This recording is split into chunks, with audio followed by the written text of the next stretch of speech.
Hello, my name is Risa Magos Baco and ako ang mama ni Gia. Pinapayagan ko silang gumawa ng videos dito sa YouTube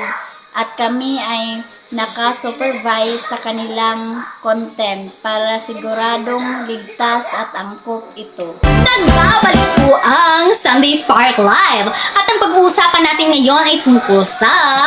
ang kontribusyon ng mga komunidad ng magbubukid na nagsasagawa ng organikong pagsasaka sa pagpapabuti ng kalidad ng lupa, pagkakaroon ng sapat na pagkain at pagpapalakas ng ekonomiya ng mga rural na lugar sa Pilipinas. Sa kasalukuyang panahon kung saan patuloy na lumalala ang mga problema tulad ng pagkasira ng lupa at kakulangan sa pagkain, ang organikong pagsasaka ay lumitaw bilang isang makabuluhang paraan para tugunan ang mga hamong ito,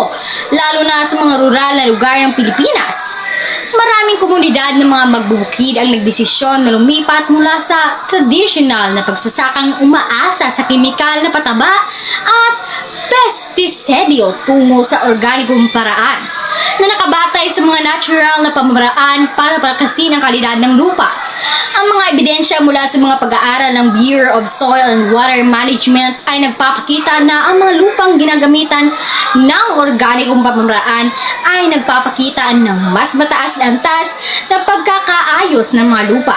mas maraming sustansya at mas mahusay na kakayahan na makapag-imbak ng tubig.